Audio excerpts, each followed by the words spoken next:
O site SB News está aqui na Promotoria de Justiça em São Borja, no Ministério Público. Nós vamos conversar com a promotora Laís Saboia, natural do Paraná, ela que é a diretora da promotoria aqui de São Borja. Vamos conversar sobre vários assuntos, entre eles os desafios do MP em São Borja, a contribuição da sociedade para a elucidação dos crimes e também sobre algo muito importante que é a Semana do Ministério Público, que começa hoje, portanto, nesta segunda-feira.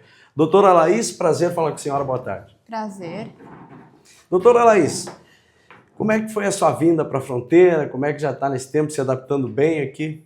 Eu tive uma recepção muito calorosa, literalmente aqui na fronteira, porque eu cheguei em janeiro e tava essa onda de calor que estava terrível, mas também porque o que eu precisei de ajuda, o colega que me antecedeu aqui, que é um grande desafio estarmos aqui depois dele, o Dr. Valmor, nos recebeu, tanto a mim quanto a doutora Janice, minha colega aqui de promotoria, muito, muito bem. Nos apresentou a cidade, nos apresentou as principais autoridades, já mencionou o senhor, que é a principal fonte de informações, senhor Resmini, aqui em toda a região. A gente sabe que a comunidade, o povo gaúcho, e claro, o Brasil em si, mas o povo gaúcho e São Borja, falando aqui da cidade da fronteira, tem uma confiança muito grande no MP. E aí eu pergunto para a senhora, os desafios do Ministério Público, da Promotoria de Justiça aqui na cidade de São Borja, doutora? Eu acredito que o maior desafio aqui é que estamos numa situação que acho que assola o estado inteiro, que ficamos muito tempo sem promotores ou com menos promotores do que tem a nossa promotoria aqui. Ela comporta 5 cargos de promotor. No momento estamos eu e a doutora Janice Caterine. E antes estava o doutor Valmor sozinho aqui, segurando as pontas na fronteira. Também o judiciário tem essa questão, a própria defensoria de falta de pessoal. E nós temos uma população de 60 mil habitantes para atender. E os desafios, eles são muitos, né? Nós sabemos das carências que a nossa cidade tem, de que nós temos 60 mil habitantes, mas nós temos uma parcela da população bastante carente. Nós temos uma situação de desemprego na cidade que também ela é razoavelmente grande. Nós temos uma instituição prisional que também precisa de uma atenção, que vivemos, né, recentemente uma situação que está felizmente sendo reparada, né, da necessidade de manutenção da rede de proteção recém-colocada, que é uma instituição prisional que fica dentro da cidade, de uma situação que nós temos aqui na cidade, por exemplo, de falta d'água, que também é uma situação que o Ministério Público está acompanhando. Então, além das necessidades do dia a dia, que é o processo vindo todos os dias e nós tentando vencer os prazos, que são muitos, nós ainda temos essa atuação extraprocessual que nós temos que dar toda essa atenção para que a população não fique desassistida. A gente acompanhou agora falando a gente falando da dificuldade, falar da parte da criminalidade também, que a sociedade tem uma parcela importante em ajudar na elucidação dos crimes. A gente acompanhou agora falando de júris, e aí entra mais uma vez o papel importante do MP, júris em que a família abraça, chora com o promotor, e a senhora é promotora do Tribunal do Júri, também sabe do que eu estou falando. Esse papel importante do MP também nas questões dos júris, né, doutora? Porque a sociedade está confiando 100% no MP. Ele é uma responsabilidade muito grande para vocês. Sim, sim, com certeza. O júri, a gente costuma dizer que ninguém é tão promotor de justiça quanto no júri. Inclusive, né, uma situação pessoal, essa beca aqui, ela era do meu avô. E a minha tia encontrou essa beca nas fases finais do concurso e quando ela encontrou eu tive a certeza de que eu ia passar. Para mim foi um sinal. E eu espero estar honrando essa beca todos os dias com o meu trabalho aqui, seja no Tribunal do Júri, seja nas outras atribuições que o Ministério Público tem. E por isso que o Ministério Público vai a júri, seja quando às vezes a gente trata com vítimas que não têm mais família. Ele é a voz de quem não tem mais voz. De quem não tem ninguém por ele tem o Ministério Público. Ainda tem o Ministério Público. Aqui nós fazemos atendimento também das vítimas, para ouvir essas vítimas, para abraçar essas famílias enlutadas, as viúvas, os órfãos. É um papel do Ministério Público. Mas nós precisamos da sociedade para conseguir, às vezes, chegar até o Tribunal do Júri. Ou elucidar qualquer outro tipo de crime, para a gente resolver, para a gente conseguir entender o que aconteceu. O Ministério Público não produz provas sozinho. Até porque seria abuso de poder. Então, nós precisamos que as pessoas que viram, que assistiram aquele crime, que elas venham, quando elas são chamadas como testemunhas, quando elas são intimadas, quando vem lá o oficial de justiça e diz, olha, o senhor precisa ir na audiência, no lugar tal, no dia tal, na hora tal. Não é que alguém nomeou aquela pessoa como testemunha, que alguém colocou, botou, às vezes alguém diz, mas eu não deixei ninguém me botar como testemunha. Nós, enquanto sociedade, temos uma responsabilidade de olhar para o outro. Por quê? Porque quando for o meu filho que de repente sofreu uma violência, ou quando for o meu pai, ou quando for o meu tio, eu quero que alguém que tenha visto vá lá e diga, olha, eu vi, foi fulano, foi ciclano, foi assim, foi assado que aconteceu, porque essa é a única forma, muitas vezes, que a gente tem de produzir a prova, né? Numa realidade em que a gente sabe que não temos câmeras por tudo, né? Talvez até para o bem, porque ninguém quer viver no Big Brother, né? Nem todo mundo tem essa Nem vontade. todo mundo quer, né? Mas a gente precisa, enquanto sociedade, Exato. entender que a gente precisa se proteger. Então, se é o meu vizinho, ele é o meu vizinho, ele é o meu irmão. Ele é a pessoa que muitas vezes para quem eu vou pedir uma xícara de açúcar, mas que se for vítima de uma violência, eu quero que ele possa olhar por mim como eu irei olhar por ele. Então, eu acho que a gente só melhora enquanto sociedade e a gente vai ter uma São Borja mais segura para todos nós, se é um olhar pelo outro. O Ministério Público tem essa atuação, tanto na parte criminal da violência doméstica, mas também eu já fui procurada, inclusive, nós temos um grupo reflexivo aqui para que os homens que, infelizmente, estão praticando essa violência não só, né, sofram a pena que a lei prevê, mas que compareçam a um grupo multidisciplinar para refletir sobre a sua conduta. E nesses grupos, muitas vezes, o pessoal do fórum já veio me procurar, já disse que podem colocar o meu nome para dar uma palestra, para conversar com eles sobre essa situação de violência doméstica, até para que eles mudem essa atitude. Que, infelizmente, a violência doméstica, não só, se for noticiado, só tem isso, mas ela tem muito da reincidência. Ela trabalha com essa situação, por que essa vítima muitas vezes continua vivendo aquela situação de violência doméstica? Porque ela muitas vezes, não apenas existe um fator muitas vezes de dependência econômica, de dependência emocional, mas essa dependência emocional ela tem o que a gente chama do ciclo da violência, uma situação em que a vítima está vivendo primeiro uma fase de lua de mel, em que está tudo bem, depois ela sofre uma ameaça ou começa uma briga, ela se sente culpabilizada, ela é agredida, aí o agressor se arrepende, diz que nunca mais vai fazer, volta à fase de lua de mel, de novo atenção, violência, e esse ciclo acaba se repetindo. E muitas vezes a vítima ela acredita que ele vai mudar, porque ela quer que ele mude. E às vezes acaba no feminicídio. Infelizmente. A gente tem situações assim. E é muito triste. E também precisamos, né, refletir enquanto sociedade, porque se ninguém meter a colher, se ninguém for a testemunha dessa vítima, a probabilidade disso voltar e também de acolher a vítima, de buscar uma compreensão que ela está vivendo esse ciclo, que ela se sente muitas vezes presa naquilo. E muitas vezes o que ela quer é que o agressor mude. E às vezes não muda, né, doutora? E às vezes não muda, mas enquanto sociedade nós temos medidas para induzi-lo a mudar, né? A imposição de uma pena privativa de liberdade, a imposição de obrigá-lo a ir num grupo reflexivo, né? O juiz pode determinar como uma medida, uma das medidas protetivas da vítima, o descumprimento da medida protetiva, né? Se a vítima está vivendo violência, vai na delegacia, pede a medida protetiva, vai vir aqui para a promotoria, vai vir aqui, principalmente para a doutora Janice Caterin, que é minha colega que está atuando na violência doméstica.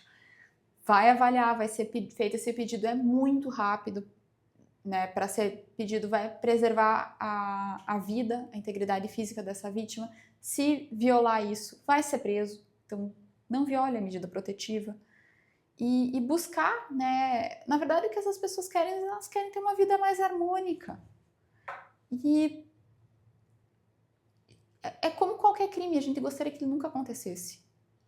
Né? Às vezes fala, o Ministério Público quer prender. Não, o Ministério Público o que mais quer é que não tenha que prender ninguém, que Exato. as pessoas cumpram a lei e que não haja violência. Porque eu acho que é um dos fatores que mais afasta as pessoas, né? Não só do nosso estado, mas do nosso país. As pessoas não querem viver numa situação em que elas estão sempre olhando para trás do ombro para ver se vão ser vítimas de alguma violência. Ninguém quer viver assim, ninguém quer viver preso.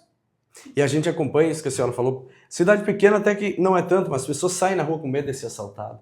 Vão na padaria para comprar um pão já preocupados. E ninguém quer viver assim, né? Essa é uma realidade. Essa é uma realidade que eu vivi, porque eu morei 15 anos em São Paulo. E quando eu saí, em algumas ocasiões, eu morava a 1,5 quadra da padaria.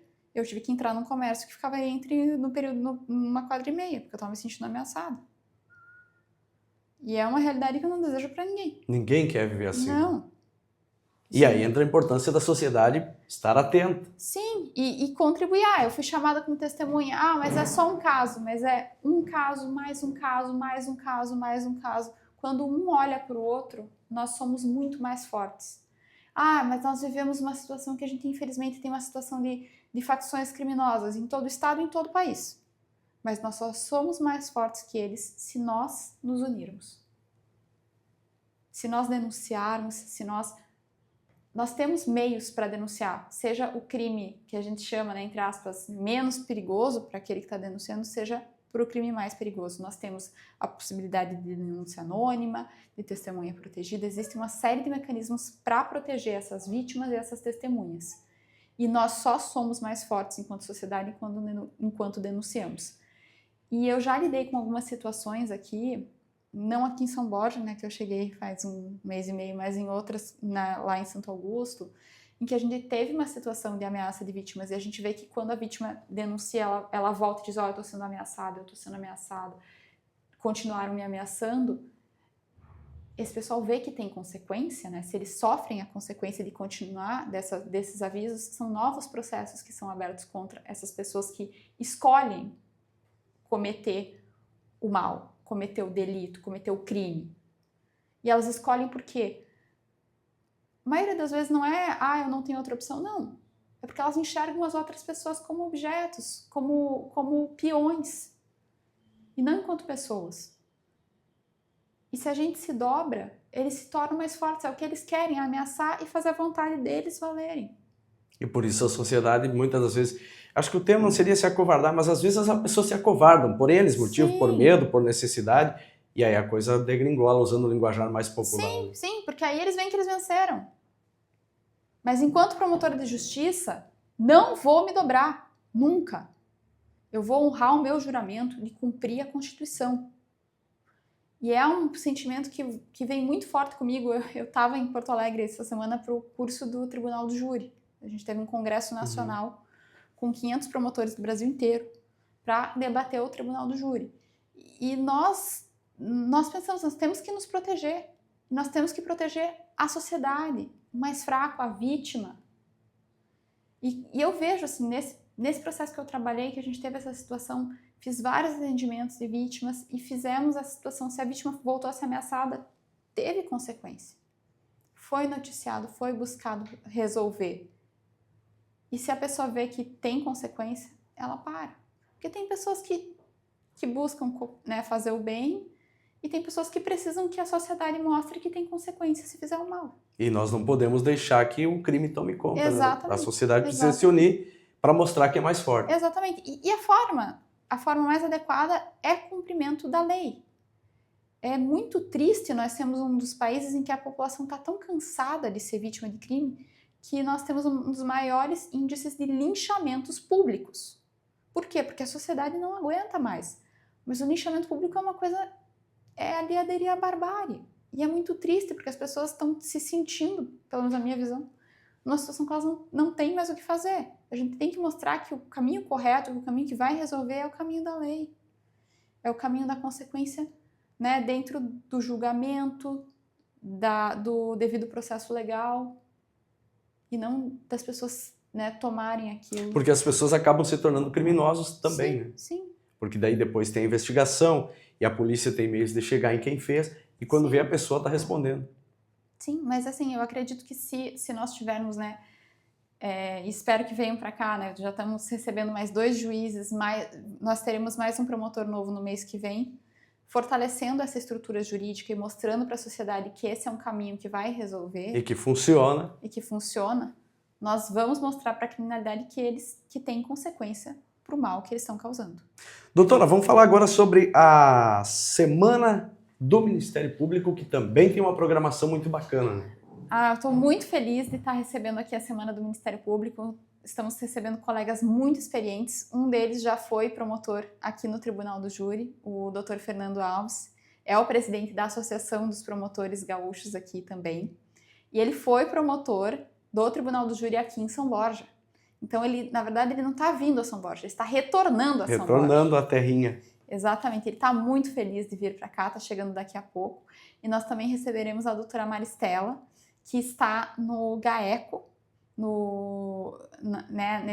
nessas investigações complexas para combater essa macrocriminalidade. Então, estou muito feliz de receber, eu e a doutora Janice, esses ícones do Ministério Público Gaúcho aqui em São Borja, na Unipampa, para que mostrem o trabalho do Ministério Público para a sociedade, para os estudantes de direito, para que aqueles que têm aquele viés do Ministério Público se apaixonem por essa instituição maravilhosa, como um dia eu me apaixonei quando eu era estudante também, e conheçam um pouco mais do nosso trabalho. E é uma oportunidade que as pessoas não podem perder, né, doutora? São nomes de peso do Ministério Público que vêm. E quando fala em GAECO, desperta ainda mais a curiosidade das pessoas. Com certeza, né? Com certeza. A palestra da doutora Maristela também, ela vai dar uma pincelada sobre o GAECO, mas é sobre um projeto que ela tem, que é o projeto Cuidar, é um trabalho com os idosos, as pessoas em situação de vulnerabilidade, para que elas não sejam deixadas de lado, esquecidas, né? Se um dia elas cuidaram de nós, quando nós éramos pequenos, né?